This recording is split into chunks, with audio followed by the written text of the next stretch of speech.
Hey, welcome back to our channel. This is a year of magical learning, aka YOML. So we are on YOML 138, book 138. And today we want to talk about the new science of a lost art. And I'll let Chris reveal the secret. Yeah. All right. So this book we're going to be talking about today is called Breath by the author James Nestor. The subtitle is A New Science of a Lost Art. This book's about breathing. It's about kind of the history of breathing. It's about humanity and why we breathe. A lot of different trials and studies and things like that, psychology and biology, a lot of experimentation and autoimmune diseases, why modern day we've evolved to do what we do today.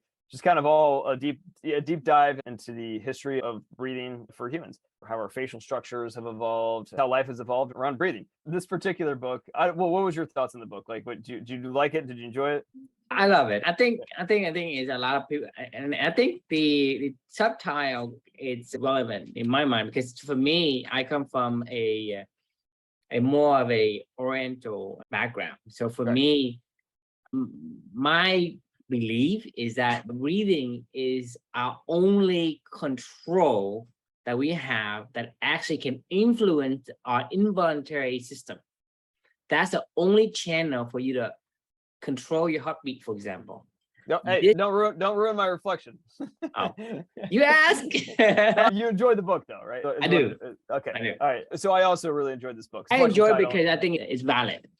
Yeah, and I learned a lot actually. So my reflection title on this one is I have a theory. This book made me think a little bit deeper and combined a few different things together for me to formulate this theory that I want to share with y'all. So first off, this book kind of hit me like a ton of bricks. It was very similar to like a Why We Sleep, right? Like there's two fundamental things in this world where, that we do all day, every day of our life, we sleep, and every day of our life, we breathe all day. Right.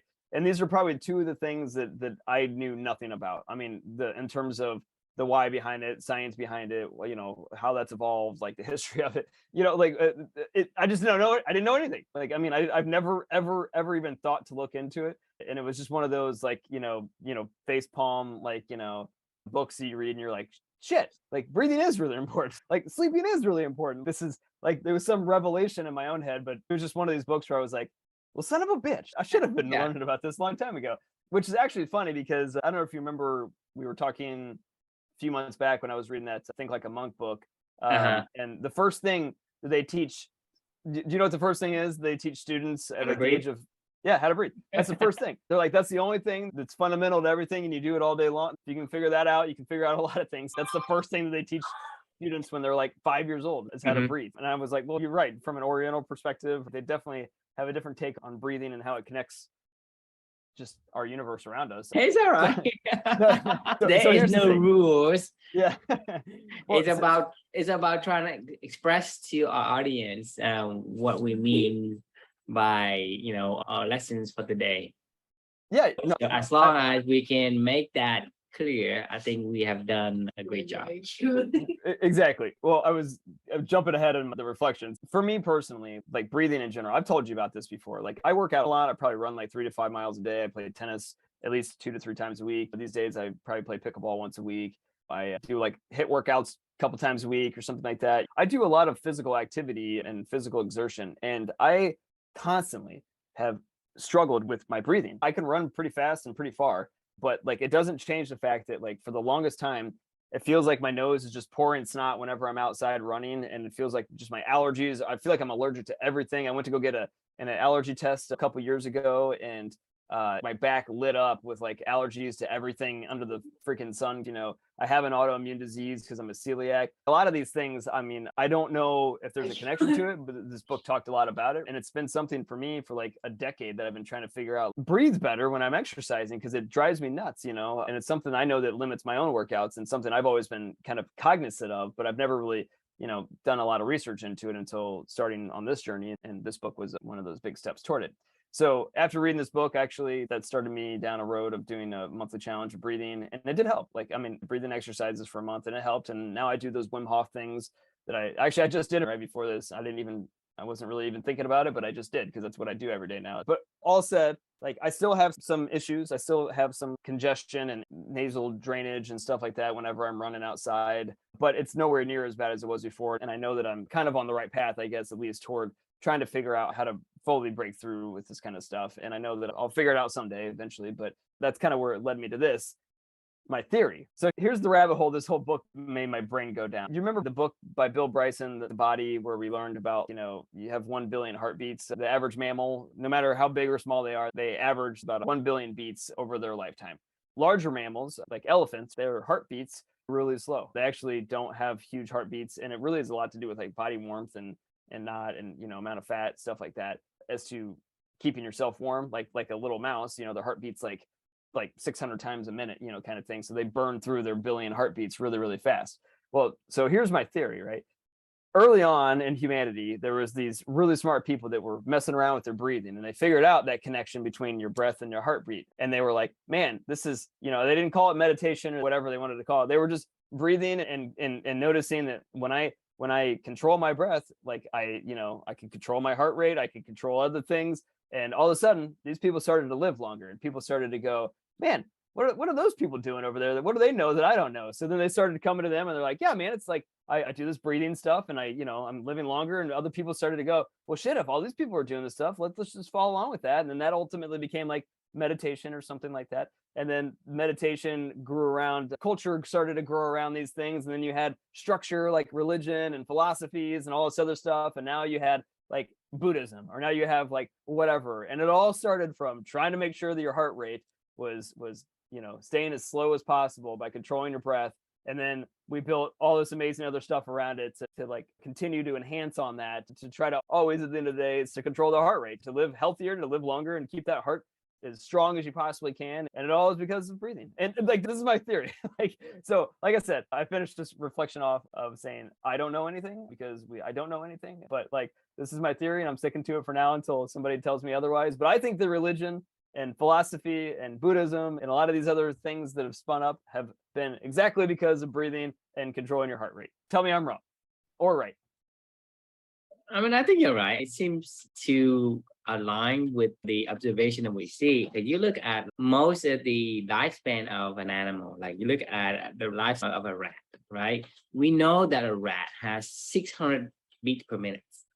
Right. And its lifespan isn't as long as, let's say, a human on an average, right? What is that? Yeah.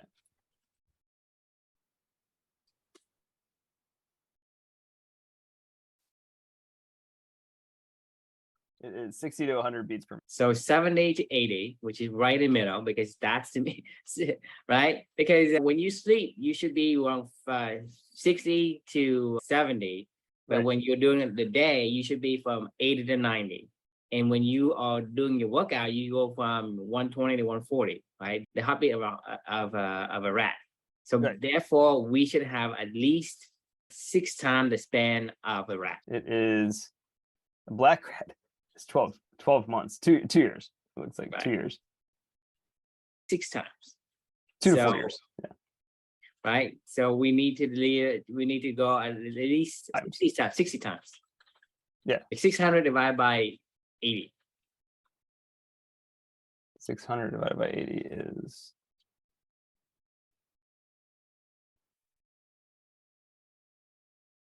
7.5.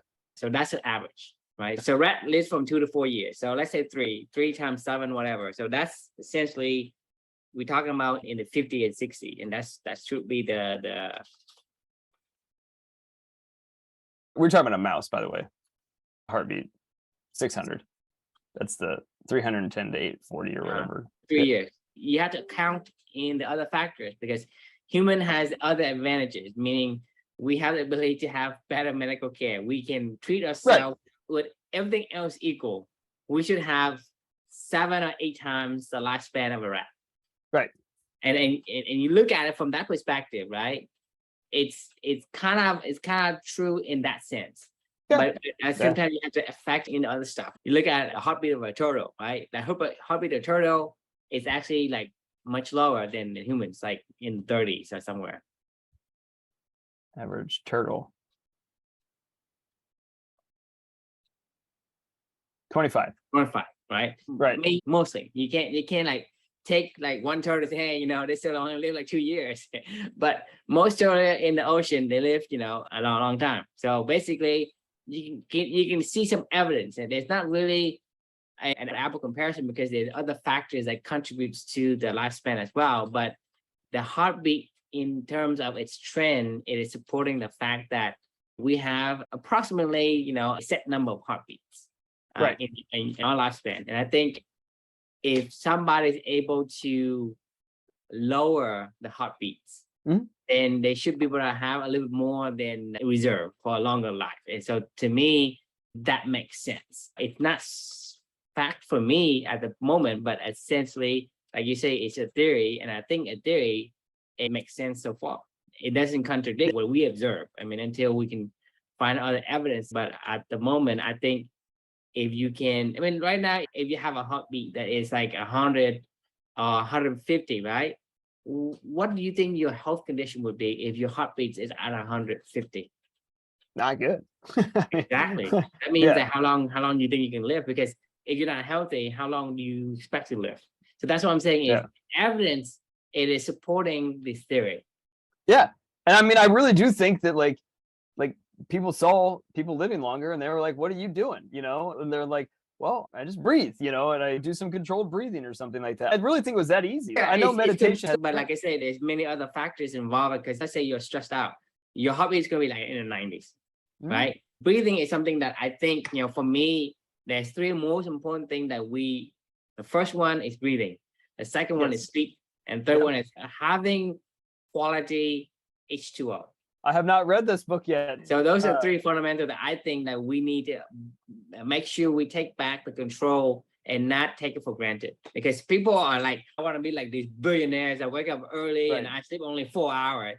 You just, I think you're confused, right? Most people need to have an optimal brain to be creative, the most optimal. Because I truly believe that if you sleep 4 hours and you can be creative, you can be even more creative when you sleep 8 hours. Or the four sleeping needs that your body must have, right? Whatever it is. And it may be different for you, maybe different for other people, but it's essentially you have to satisfy that need to fully give your brain the 100% it needs to do the task that you want to do, whether it's to run a business or to do whatever.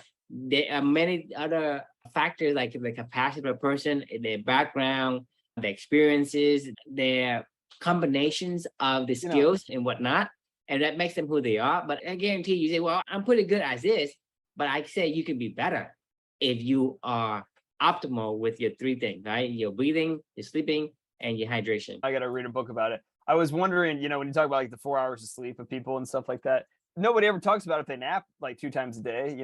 I don't know how you could ever operate. I feel like you would just get sick and break down eventually. For me, there is 2 things you have to have in sleep.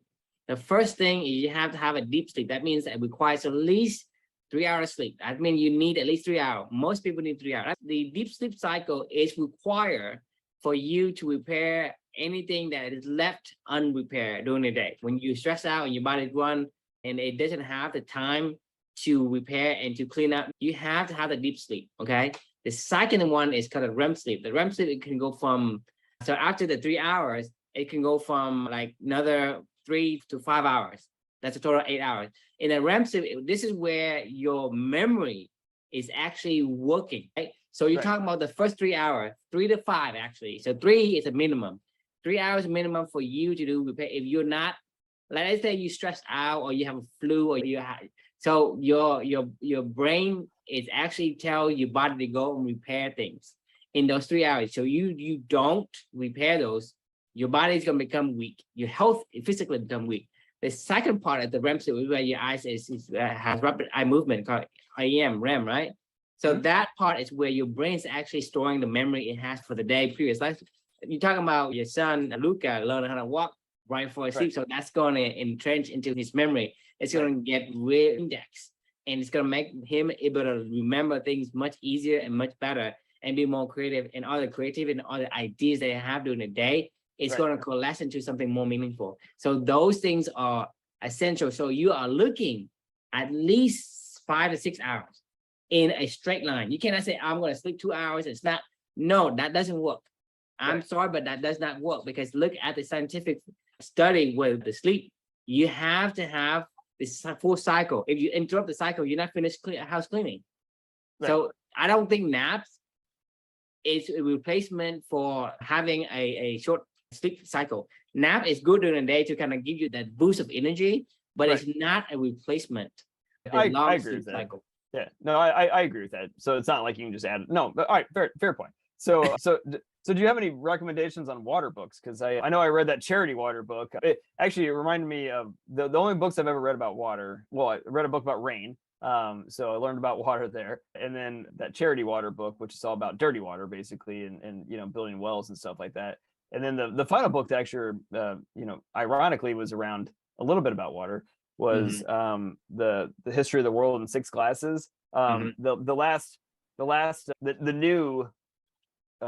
reason why we drink so much alcohol throughout history was because water was shitty. Yeah, the only way to get the pasteurized water Yeah. is to drink alcohol. That's why alcohol become popular. It's not because Right. they It was a like it. necessity. It's because water was infested with bacteria. And when you drink water, you get sick and you die.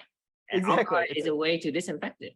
Right. So like the irony of that whole book, he wrote at the very end of it, he was like, if I'm gonna make this book in 100 years, it'll probably actually be, you know, water as, you know, one of those history of the world in 6 glasses kind of, you know, things, because now for the first time ever, we do have the ability to, you know, to manufacture clean water, I mean, regularly and have it pretty much on tap for the majority of the world, not everybody, but I mean, it's quality water. Right. Exactly. So no, I'm kind of curious now to learn about what is quality water to you. Well, I don't have a book that come across, and I have been looking, but throughout my life, you know, I always feel like water is important because I think this is something people take for granted.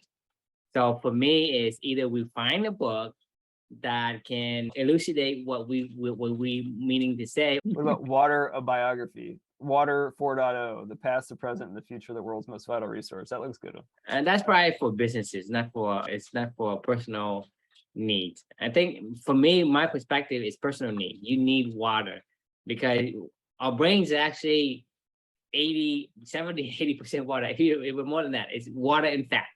Okay.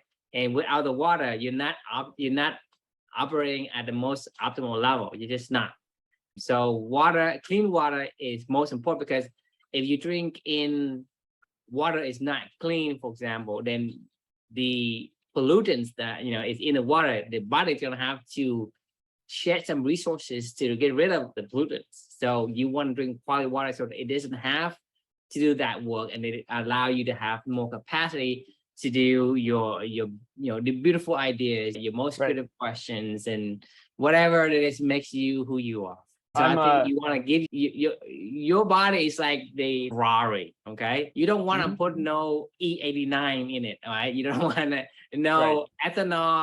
ethanol mix or gasoline in it. You want the premium, okay? Right. You want a premium in your Ferrari. You don't want to mess it up. So you know, I've actually heard that from like professional athletes, like LeBron James and a few other people. They swear by Fiji water. They only will drink Fiji water because of the alkaline nature of it or whatever. They swear it adds like performance boosting to their, you know, whatever. This is different for me. From my perspective, it's more for the brain than for the body. Yes, the body has it, but the brain needs it more. The body can be improved with the alkaline water, but the brain actually is more important. And sports, you know, most sports, they use it for physical benefits. Versus in my case is I'm looking at water optimally for the optimal performance of the brain, because we are supposedly thinkers, right? Imaginations are human superpower, and I want to make sure I utilize that superpower to its fullest, because we got to walk the talk. We learned the lessons that, you know, we have a superpower that we're underutilized. So right now we have to figure out how do we use our superpower even more. Just like we talked about yesterday, if you love to talk, figure out how to talk more by, you know, shut up and listen for a while so you can figure out how to talk more. So same thing with this reflection is how can you make something more by doing things that you've learned in the past? Like, for example, breathing, right?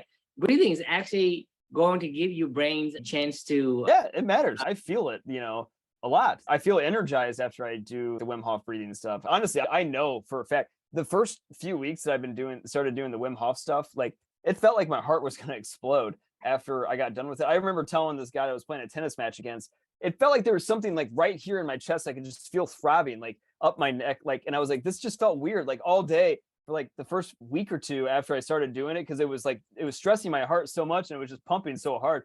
And it took like, I don't know if that had anything to do with it or not, if I like strained a muscle or something, but either way, it was weird feeling. And now, honestly, when my heart rate, I don't monitor it closely, but I know it doesn't spike near as much anymore whenever I'm going on a long distance, for whenever I'm playing tennis, or even when I'm doing these breather exercises anymore. I mean, I used to feel my heart just pounding in my chest after I would do the quick, fast breathing with the Wim Hof stuff and then hold my breath. I could feel it. Like, just, it felt like, I mean, I used to put my hand on my chest and like just hold it there, and I would feel like just like like just super fast. Like I don't even feel it anymore when I'm breathing fast, or when I have to go way longer now, like a lot more breathe. I mean, it's interesting because it really has trained my heart to be, I feel like way stronger in terms of how it's powering my body and my mind and my own kind of energy and clarity and stuff like that, Right, but you try your breathing. So breathing, for a fact, I know for a fact, that can influence your heart rate. It can influence your state of mind. Those two things I know for sure, because so meditations is one way, right? Basically, your chaotic mind, right? And you can calm your mind by breathing. You can also raise your heart by breathing. So one of the Wim Hof method to get your body to start to prepare for something is you breathe as if you're hyperventilating. That raises your heartbeat, guaranteed. You breathe like you're hyperventilating, and you will guarantee to increase your heartbeat. You can breathe in a way that you can lower your heartbeat. So, for example, if you breathe in and you breathe out longer, let's say breathe in for 2 seconds and breathe out for 3 seconds or 4 seconds or 6 seconds or more, right? The differences in the in-breathing and out-breathing will actually lower or raise your heartbeat. If you breathe out longer than you breathe in, you actually lower your heartbeat. Yeah. If you breathe out shorter than you breathe in, then you're going to increase your heartbeat. So when you hyperventilate, you actually breathe in more than you breathe out. Right. You better get rid of the. So when you breathe in more, it's actually going to compress your heart, and your heart gets compressed, and your lungs compressed, and your heart say, "Hey, I need more," so it's going to start pumping. And so you think about it, you do those things. There's two main elements or main functions in your body: is your brain and your heart. And you can influence. The only way to influence those two heart is by breathing. Third one. Don't forget about the digestive system. We're forgetting about all the bacteria in the I contain Second multitudes. Brain, yes. But yeah. Did we do the second brain yet? I don't think I've ever read that book. Is that a book? No, the octopus. Remember that book? Oh, the Other Minds. The Other Minds. Yes. I don't think we did that one yet. I don't remember, but basically there is a gut feeling. When you have a gut feeling, I mean, your second brain is saying your primary brain, "Hey, I sense something," right? For and sure. So the other mind explains how the evolutionary split in terms of one tree branch goes to the human tree branch, and the other one goes to octopus, where we share that commonality. And octopus has the brains in the stomach, and so we have a brain in the stomach as well. It's just that it's a secondary one that we don't use as the main central unit. I mean, I don't know about that. That's a theory. Honestly, there's so much going on in your gut. There's a whole life going on in there that has nothing, like the whole vagus nerve and all that other stuff connecting. If that's not healthy, your brain is not. When you're full, I can't think about shit. My brain is so foggy because it's like, right. And it's your second brain. It's still going to affect your primary brain. Right. And it tells you something. If you feel like you're tingling sensations, right, your gut actually can receive those signals. And when it receives a signal, it's trying to tell your brain, which is your primary brain in your head, about something. So you sense a sense of uneasy.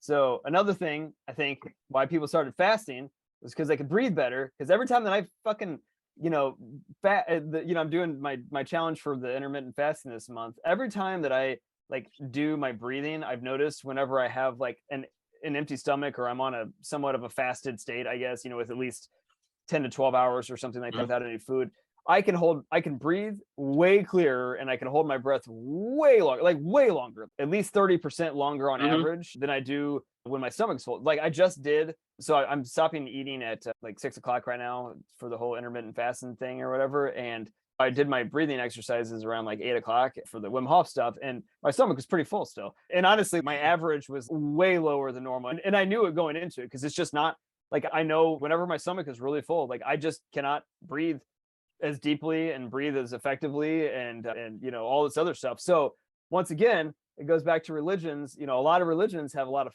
fasting involved in it to breathe better, to control your heart rate better, and they live longer. And then all of a sudden, you know, people keep coming up to them and they're like, what are you guys doing over there? We're like, well, we're just trying this like fasting thing, you know, because I feel like we can breathe a little better. And then all of a sudden they're like healthier, living longer lives. And people are like, there's something going on here, you know, and then more people come to it. And then all of a sudden you build this culture around it, and then you build the rules around it. And then you have what we have today. And we're like, oh yeah, you just fast because that's what you're supposed to do. You know, you meditate because you breathe. You need to breathe. This is all about the heart, the gut, the fasting, the breathing. Religion is all about this stuff of getting your heart rate to live longer. And maybe we're happier and healthier when we live longer. This has got to be like, it all just makes too much sense.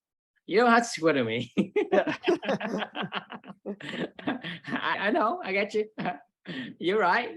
I completely agree. I don't disagree at all. So it's amazing what we can do, what we control that we don't think we have control over. A lot of times we think, you know, hey, this is something that is beyond my control. I don't think I can lower my heart rate. I don't think I can or use drugs. Better hold my breath, for example. I mean, you're talking about holding your breath for a long, long time, right? 6 minutes is really long. Like nobody still you can't do that. No, that's not possible. You can't hold your breath for 6 minutes. Like that's not. I don't think you would die. I mean, I think like the. It's like they say, no one can run a sub 4 minute mile. Right? I don't think you can actually do that though. Are you serious, Chris? No Are you way. serious? What? 6 minutes is like the minimum entry for a Navy SEAL. 6 minutes? They can hold their breath for 6 minutes? Minimum. What? Yes. If you cannot hold your breath for 6 minutes, you cannot enter into the training for the Navy No SEAL. way. Wait, how long can Tom Cruise hold his breath for? It's just 6 minutes. No fucking Tom way. Cruise can do it. You're just joking, right? No, I'm not. I thought like after 4 minutes you went brain. That's what I say. It's impossible to run a sub 4 minute, right? Everybody thinks that sub minute is not possible.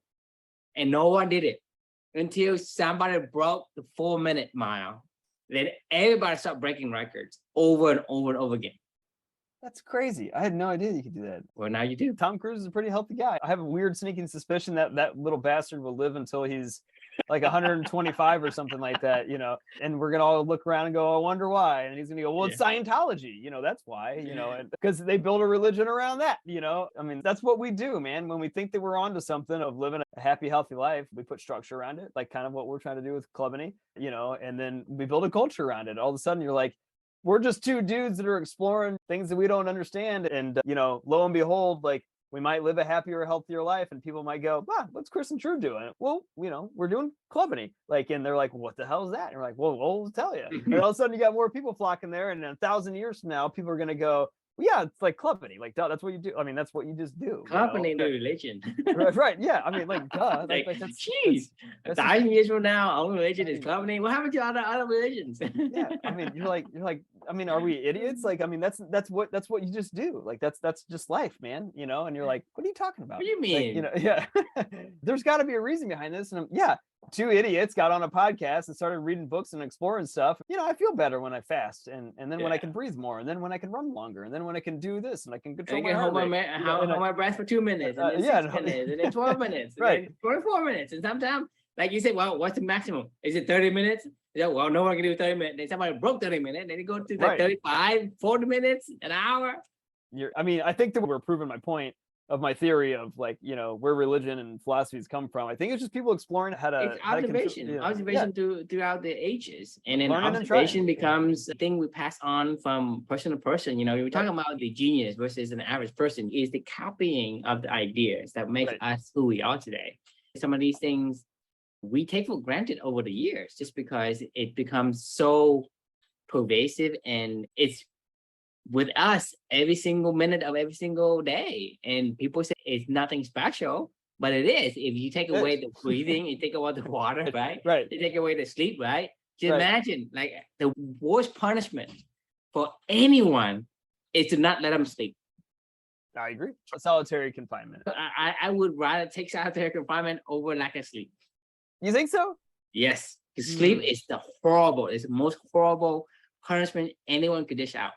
No water, no sleep, Yeah, it's good. right? That's a good point. And then Yeah. no breathing. Take No breathing. any one of those, right? You cannot survive. That's actually Anyone. funny. Do you remember in this book when he did that experiment where he like plugged his nose for like a month straight or whatever and just breathed through his mouth, and he was just like how miserable his life was. You remember that when he did this in this book? Yeah. Yeah, I mean, yeah, you're right. Taking away breathing would be off. You know, you're right actually. Breathing, take away sleep. Yeah, but I mean, horrible. you know, we're so social creatures though. That's a big part of it. So like I No, know. yes, but Yeah, I mean, what I'm saying, it is still important to be social, right. but this is even a higher need.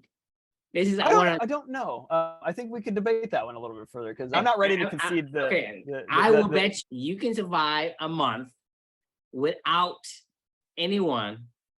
Right? You can't survive more than a few days without water or without sleep. You will probably die, but in a I don't disagree with you on the I would die faster without those. yes, have a higher need than the solitary. I don't know that it's a higher need. Month. It is higher. The three most highest need that you have. I would argue it's lower. It's just a foundational element that yes, you need it. What's the point? If it's foundational, that's the foundation. Well, what's the point of life if you don't have, you know, human connection? Like, I mean, great. Let's say stop you breathing for 1 hour, you will die. If I put you next to like the nicest, cleanest lake in the history that's ever existed in this world, with the freshest air, and, Honestly, by me, by yourself for the rest of your life, it would. But you wouldn't have a happy life. That's secondary. Survival first, then happiness comes second. Well, what's the point of surviving if you're not going to be happy? It's just you. You get to end yourself. You just can't do it. I mean, that's true. Like that's the endurance. You know, you'll regret it if you drop out. Who knows what'll happen? You just built that way. You can't do it.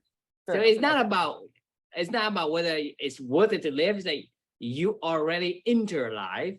You can't just exit because you wanted to. It's hard. You have to have something that weighs more than like some kind of serious depressions or whatever that compels you to do it. But normally you wouldn't be able to do it. Okay, you win this battle. I'll concede. But either way, I think, you know, coming back to the book in general, it is really funny to draw the parallels of what we're trying to do with Clubany. And, you know, it's funny that like you think about things like meditation and, you know, we've talked about this and I know I talk about this in subsequent reflections going forward, but like the idea of meditation for me is like this big, long, daunting process of, you know, having a big elephant Buddha behind me, pillows on the floor, sitting cross-legged, chanting Om, you know, and straight back and, you know, all these rules and whatever. And it's like, no, consuming that. Just do the stuff that we're supposed to do and go explore that and don't get away from the first principles. That's what Clubany is based off of. That's what these conversations that you and I are having, that's what religions were founded on. You know, I know for a fact that is what they were founded on. It is not what it looks like today. That's because humans do what we do best and we continue to put our imagination and structure, culture all around these things. But don't forget about the first principles of what we started from. And this is a really good book to remember and be reminded about the power of breathing. So I really enjoyed it. Any final thoughts on your end? Keep breathing. Yeah, keep breathing. Just breathe, motherfucker. Yeah.